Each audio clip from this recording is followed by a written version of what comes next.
ഇതൊക്കെ മടക്കി ചെക്ക് ചെയ്ത് വെക്കണം. ഇതാ ഇത് നീ ആ സൈഡിൽ നിന്ന് നടക്കടാ. പിന്നെ മാഡം ഞാനുണ്ടല്ലോ കല്യാണം നോക്കുന്നില്ലായിരുന്നോ? ഒരു പെണ്ണ് സെറ്റായിട്ടുണ്ട് കേട്ടോ. അത് എനിക്ക് എന്താ വെച്ചാൽ 22-ാം തീയതി കല്യാണം. അതുകൊണ്ട് നാളെ തൊട്ടിട്ട് ഞാൻ വരില്ല കേട്ടോ. നല്ല കാശുള്ള വീട്ടിലെ പെണ്ണാ. അതെ, അതുകൊണ്ട് നാളെ തൊട്ട് ഞാൻ പണിയാൻ പറ്റില്ല കേട്ടോ. ഓക്കെ, എന്നാ ശരി മേഡം. ഇതേ കല്യാണക്കുറി കേട്ടോ, വരണം കേട്ടോ. ഓക്കെ, എന്നാ ഞാൻ പോവാ. ഇനി ഞാൻ പണിയാൻ പറ്റില്ലേ? ഓക്കെ.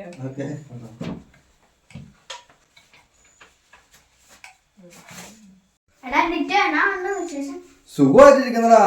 എന്നാ ഉണ്ട് നിനക്ക്? അതെയോ, നീ ഇപ്പൊ ആ കമ്പനി തന്നെയാണ് പണിയെടുക്കുന്നേ? ഞാനേ കണ്ടുള്ളൂടാ, ഇവിടുത്തെ മറ്റേ ആ 5 സ്റ്റാർ ഹോട്ടലില്ലേ, അവിടെ ഫുഡ് കഴിക്കാൻ വേണ്ടി വന്നതാ. നീ 5 സ്റ്റാർ ഹോട്ടലൊന്നും ഫുഡ് കഴിച്ചിട്ടില്ലല്ലോ. നിനക്ക് ഞാൻ വേണമെങ്കിൽ മേടിച്ചരാം. വാടാ, നീ കഴിച്ചിട്ടാണോ വന്നത്? വാടാ, ഞാൻ മേടിച്ചരാം. ഓക്കെ, നീ അവിടെ ജോലി ചെയ്തോണ്ടിരിക്കുമല്ലായിരുന്നോ? അതുകൊണ്ട് നിന്റെ കയ്യെ ചെടിയല്ലേ, അതുകൊണ്ടാണ് ഞാൻ പൊളിച്ചതാട്ടാ.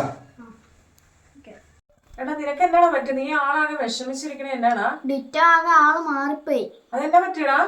പൈസ ഒക്കെ കിട്ടിയ ആ ഡിറ്റോ ഒക്കെ മാറിപ്പോയി. ഞാൻ ചെയ്യിക്കാണ്ട് കൊടുത്തപ്പേ എന്റെ കയ്യെ ചെളിയാന്ന് പറഞ്ഞിട്ടുണ്ടല്ലോ, കർച്ചീഫും കൊണ്ട് തുടച്ചു. എടാ, നീ അതിന് വിഷമിക്കൊന്നും വേണ്ട എഴുപ്പിനെ.